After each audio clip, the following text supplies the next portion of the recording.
আজ আমি তোমাদের সাথে শেয়ার করব কিভাবে সর্ষের গুঁড়ো দিয়ে আমি কাতলা মাছটা রান্না করি। গুড়িয়াস কুকবুকে সকলকে স্বাগত জানাই। কড়াই গরম করে তাতে সর্ষের তেল দিয়ে দেব। তবে এই রান্নাটা কিন্তু কম তেলে রান্না করলে ভালো খেতে হবে না। নুন হলুদ মাখা মাছগুলো দিয়ে হালকা বা কড়া যে যেরকম খাই সেই অনুযায়ী ভেজে নেব। আমি হালকা করেই মাছ ভাজি, তাই হালকা করে মাছ ভেজে নেব। আমাদের রেসিপিগুলো ভালো লাগলে লাইক করো, কমেন্ট করে জানিও কেমন লাগলো। আর এই ধরনের নানা রেসিপি পেতে আমাদের চ্যানেলটাকে সাবস্ক্রাইব করে আমাদের পাশে থেকো। আমাদের চ্যানেলে কিন্তু কাতলা মাছের, রুই মাছের প্রচুর রেসিপি আছে, তোমরা চাইলে দেখে নিতে পারো। মাছ ভাজার পরে মাছগুলো তুলে রেখেছি, ওই তেলেই আমি দিয়ে দেব তেজপাতা, শুকনো লঙ্কা আর সামান্য জিরে। এবার ফোড়নটাকে সুন্দর গন্ধ বেরোনো পর্যন্ত একটু ভেজে নেব। সর্ষের গুঁড়োটা আমি ভিজিয়ে আগেই রেডি করে রেখেছি, সেটাও তোমাদের সাথে শেয়ার করব। এবার ওই তেলে 4টে কাঁচা লঙ্কা চিড়ে তেলে দিয়ে দিলাম। দিয়ে আমি ওই সর্ষের গুঁড়োর যে পেস্টটা বানিয়ে রেখেছিলাম সেটা দিয়ে দিলাম জল। আমি কিন্তু সর্ষের গুঁড়োটা ভাজবো না, তেলে দিয়ে পরিমাণ মতো জল দিয়ে দেব। আর সর্ষের গুঁড়োটা কিভাবে তৈরি করলে তেতো হবে না সেটাও তোমাদের বলে দিই।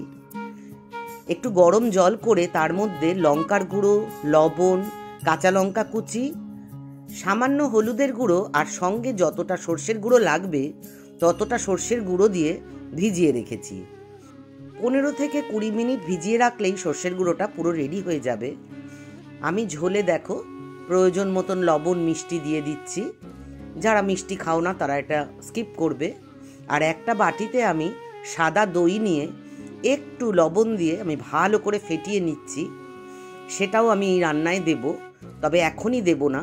এখন ঝোলটা বেশ জোরে ফুটে উঠলে আমি মাছগুলো দিয়ে দিচ্ছি। তবে আমি যেহেতু ভিডিও করেছি, আমি পুরো ফোটানোটা দেখাতে পারিনি। চড়া আঁচে সর্ষের গুঁড়ো দিয়ে রান্না করলে খুব ভালো করে ফুটিয়ে নিতে হবে। টকবক করে না ফুটলে কিন্তু সর্ষের গুঁড়ো তেতো হয়ে যেতে পারে। আমি মাছগুলো দিয়েও ফুটিয়ে নিচ্ছি। চাইলে এই রান্নায় পেঁয়াজ রসুনও ইউজ করা যায়, তবে আমি করিনি। মাছগুলোকে আমি উল্টে পাল্টে দিচ্ছি ঝোলের মধ্যে। ভালো করে ফুটে উঠলে আমি টক দইটা ফেটিয়ে রেখেছিলাম সামান্য লবণ দিয়ে, সেটা দিয়ে দিলাম। তবে এই সময় কিন্তু আঁচটা একদম কমিয়ে দিতে হবে, না হলে দই অনেক সময় ছানা কেটে দেয়। তাই জন্য আঁচটা একদম কমিয়ে দইটাকে মিশিয়ে তারপর আবার আঁচ বাড়িয়ে ফুটিয়ে নেব। আর একটু ঝাল লাগবে তাই আমি একটু লঙ্কার গুঁড়ো দিয়ে দিলাম, দিয়ে মিশিয়ে দেব।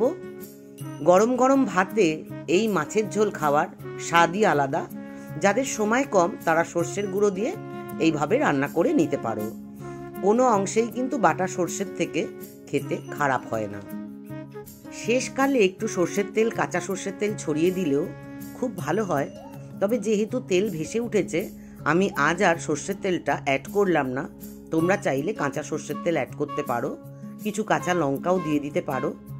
খুব ভালো খেতে হয় এটা, তোমরা অবশ্যই এটা ট্রাই করো।